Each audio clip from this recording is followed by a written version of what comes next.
welcome you to Dunrovin. Today is December 16th? 15th. 15th, all right. Yeah, Tuesday. And I love having these quarterly seasonal talks with Hobie, in part because I get to see Hobie. Yeah. You know, our lives are busy, and it's really wonderful to have a little spot on the calendar that you save for a special friend, and you are indeed that. Thank you. So, you too. thank you for coming. You bet. Yeah. You bet.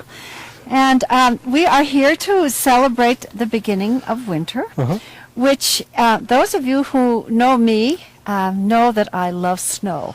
Oftentimes the first snow, people remark they see it on the nest and they see it all over the ranch, and there's all this, oh, I'm glad it's up there and not in my backyard. But I'm out there having a grand time because snow, winter is just a great time of year in my mind.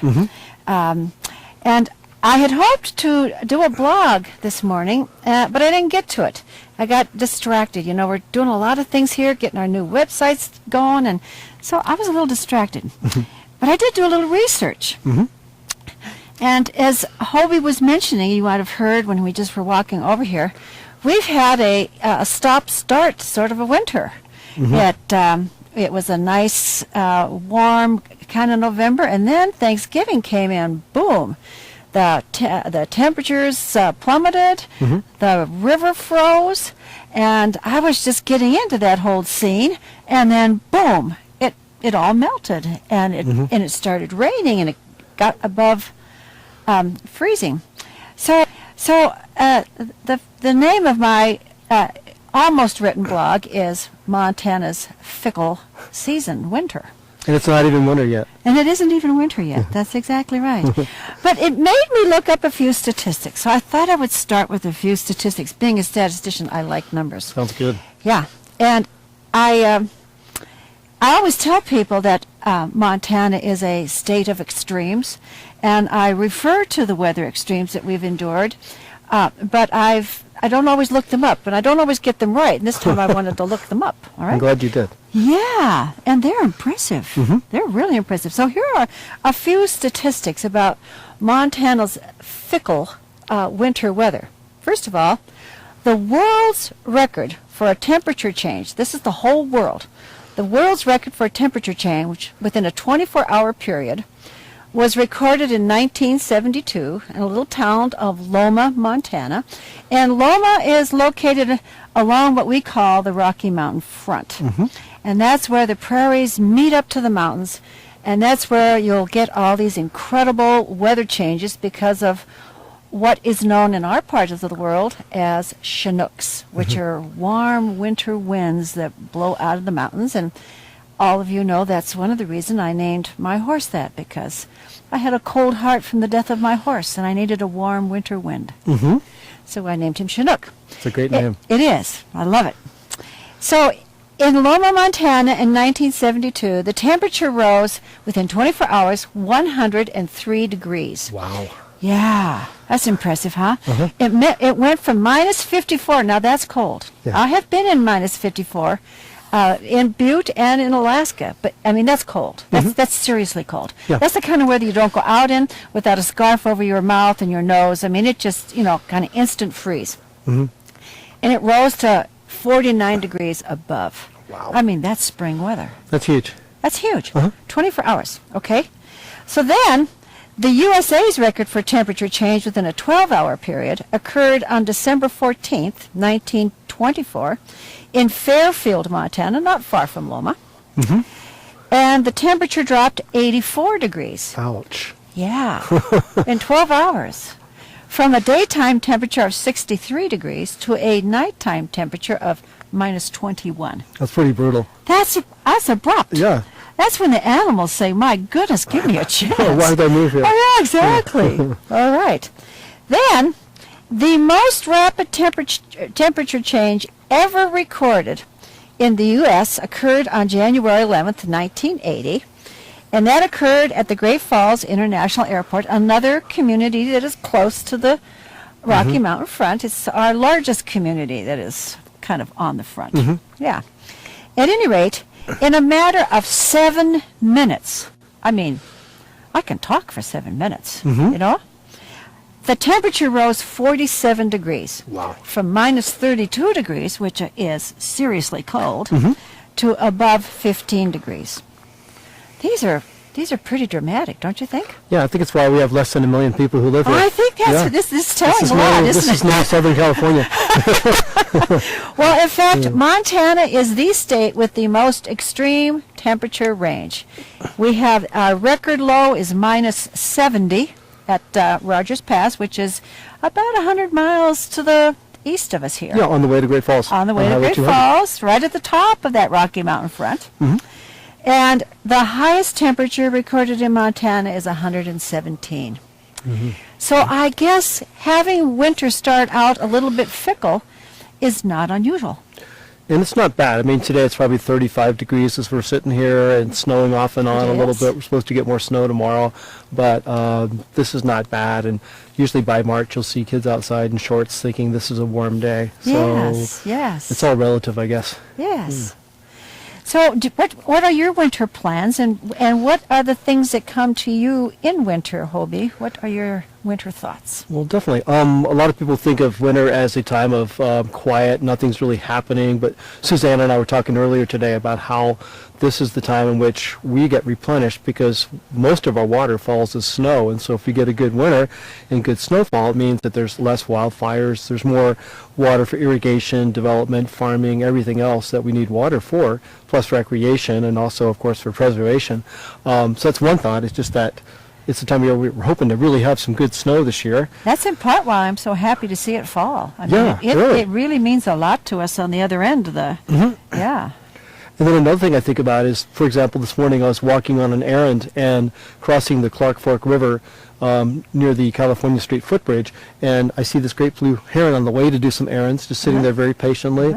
And about an hour later, as I'm walking back, the same heron is there very patiently, just kind of looking, focusing, just concentrating on one spot as if it's going to be a good spot. And I think the name of the game for survival for animals this time of year is persistence and patience, and perhaps for us too. Yes.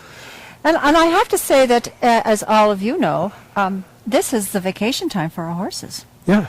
They work hard all summer long, and they love getting together over on what we call the winter field. It's a big field, as all of you know. They get to be together. Nobody's bothering them. We're not asking them to do any work. They just get to be horses and forget about us for a while. And so it's a time of replenishment for them, too, even though it gets cold. And you know, a lot of people have noticed that during a bad snowstorm, the horses will all put their butts to the wind, and the snow will crust right on top of them. It'll form ice on top of them, but underneath, they're toasty warm. That ice is forming because the body heat's not escaping. Yeah, so it's like a good insulating blanket. And that's what our Montana wildlife have as well. And I've been reading a really good book called Winter. I think it's called The Winter World by Bernd Heinrich. He's a biologist out of Vermont and New Hampshire and Maine. And I've been reading this past month or so about a lot of adaptations that different animals have, from moths to you know, ants and things like that, and aphids to mammals, and how they survive the northern winter. It's pretty fascinating how something without warm blood can survive the winter and just be fine by the time spring gets back here in April or May. Yeah, I mean, I've always marveled at fish. Yeah. I mean, because some of these mountain lakes, I mean, they freeze down to a pool at the bottom, and those fish somehow survive. Yeah. Pretty amazing. Life is a big miracle, isn't it? It is. Yes. And meanwhile, we got our 60-degree plus or warmer houses and offices, and we're insulated a little bit, but it's still good to have those outdoor skills to, you know, keep you safe if your car has trouble in the winter, or if your plumbing goes south, or if your heat goes out, or the power goes out. It's good to have some backup. It is. In fact, it reminds me of when I decided to buy a cell phone. I had my 2 children in the car in Alaska, and my car stopped, and it was 20 below. And at 20 below, it doesn't take long for the car to get cold, seriously cold. And if somebody hadn't come along, a truck driver came along and helped us. I mean, you know, things get dicey. So most everybody in places like Montana, and I did at that time too, we carried a survival kit in the car. You know, with a sleeping bag, and so if I was, you know, about ready to get it out and get the kids in the sleeping bag. Yeah. Glad you didn't have to, but glad you had it with you. Yeah. Oh, absolutely. For sure. So, Hobie's written a beautiful poem, and I'm hoping he'll share it with us. I will. Okay, it's called, excuse me, getting over a cold here, On the Eve of Winter. And it goes like this. Aurora light, dark winter's night, Orion's belt shines high. Alpenglow strikes fallen snow, a tranquil evening sky. It's a time of year when millions pause to honor love and peace, unity, forgiveness, understanding, and release. The return of the sun seems certain now. Every day we gain more light. Still on the ground, some clash around, proclaiming wrong or right. Beneath the snow, a hidden world, its creatures snug inside. It's tempting when the storms come in to retreat, be still, and hide. Yet love is needed everywhere on our one home planet Earth. Let's shine our light this solstice eve and honor her rebirth. That was called On the Eve of Winter. Well, I hope you'll put it on your blog so I can send people to it. Definitely. Okay, so Yeah. it's a lovely poem. Thank you. And it does remind me, you brought up something that I hadn't really thought about before. And, you know, summer and spring are the busy seasons, and it's the time that we often don't take time for family and reflection. And one of the things I love most about winter is, you know, it sort of starts with Thanksgiving, where you gather your family together and you give thanks and you hug each other and you enjoy each other's warmth and love. And of course, Christmas is a time of love, a time for family and for giving and for, you know, giving thanks to this miraculous, wonderful thing that we call life. And I am very thankful for that. And I'm thankful for our cyber friends. I wish I could give you a hug, and instead I'm going to hug Hobie. Okay. Make sure we don't lock off the microphones. Yeah, okay. And I would only add that, it's a great time of peace and love, and don't let it just happen at Christmas and the holidays or solstice or Hanukkah or whatever holiday you celebrate. Just let it roll all year round.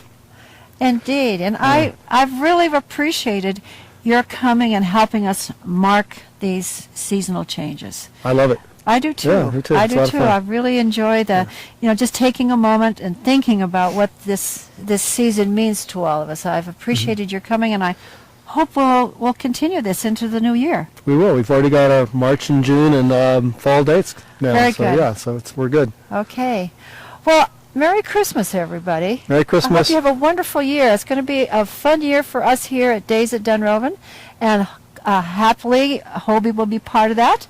I will. And we're even talking of some additions for Hobie. It could be really cool. We're trying to get this started. I'm not going to tell you because it'll be a surprise. Yes. Yeah. But have a Happy New Year and a very, very Merry Christmas. Thank you. See you next time. Good night. Bye. Bye. It's so funny. Well, I should be quiet. Trying to, really figure out where the exact camera lens is. Oh, but yeah. that was just the right amount of time, too, given